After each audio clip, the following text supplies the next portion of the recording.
कृपया कहानी को पूरी सुने। कहानी अच्छी लगे तो लाइक एंड सब्सक्राइब जरूर करें। बेटा, मुझे पता है कि मेरे पास ज्यादा समय नहीं है, इसलिए मुझसे एक वादा कर। मम्मी, आप कैसी बातें कर रही हो? आपको कुछ भी नहीं होगा। बेटा, आज तक कैंसर से कोई बचा है जो मैं बचूंगी? ऐसी बात नहीं है मम्मी, हम आपका इलाज करवा रहे हैं, आप ठीक हो जाएंगी।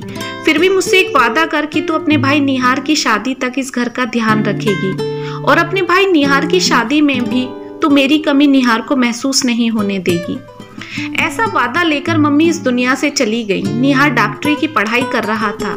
उसके ही आखिरी साल में मैंने निहार के लिए लड़की देखना शुरू कर दिया था, लेकिन निहार अपने साथ पढ़ने वाली एक लड़की से शादी करना चाहता था, लेकिन मैं इसके लिए हरगिज राजी नहीं थी। निहार की बहुत मिन्नतों के बाद भी मैं एक नौकरी पेशा लड़की घर लाने के लिए राजी नहीं हुई। आखिर में निहार हार गया और मेरी पसंद की लड़की से शादी कर ली।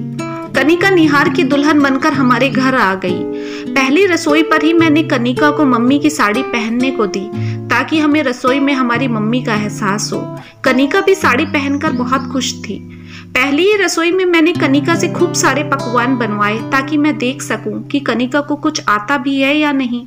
लेकिन कनिका मेरी उम्मीद के एकदम उलट निकली।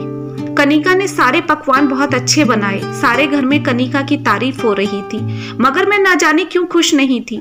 मैंने मेरे मोहल्ले के ही एक लड़के से लव मैरिज की थी, इसलिए मेरा घर और ससुराल पास में ही थी। कनिका घर में क्या कर रही है, मुझे हर चीज की खबर रहती। मेरी बिना मर्जी के कनिका अगर एक बेडशीट भी खरीद लेती तो मुझे बुरा लगता। हर चीज में कनिका को रोक टोक करना मेरी आदत बन गई थी। कनिका अगर निहार से मेरी शिकायत भी करती तो उल्टा निहार उसे ही सुना देता। दीदी मम्मी की तरह है इस घर में, इसलिए जो कहती हैं मान लिया करो। एक रोज मैंने पापा को मोहल्ले के कल्लू हलवाई की दुकान पर समोसे खाते हुए देख लिया। पापा, आप यहाँ समोसे खा रहे हैं, नाश्ता नहीं करा क्या? अरे बेटा, आज मुझे जल्दी काम पर निकलना था, बहू ने अभी नाश्ता नहीं बनाया था, इसलिए सोचा समोसे ही खा लेता हूँ। मैं भी गुस्से में लाल ताल होकर पहुंच गई कनिका के पास। जैसे ही घर में एंट्री करी, कनिका और निहार ड्राइंग रूम में रोमांस कर रहे थे। मुझे देखते ही शर्मा गए। रोमांस करने का टाइम है आपके पास, मगर मेरा बाप भूखा घर से निकल गया, आपको जरा भी एहसास है इस बात का? वो दिल के मरीज है और समोसे खा रहे हैं। आपके घर वालों ने यही सिखाया है आपको कि ससुर की ऐसी सेवा करना जो उल्टा सीधा खाकर जल्दी मर जाए?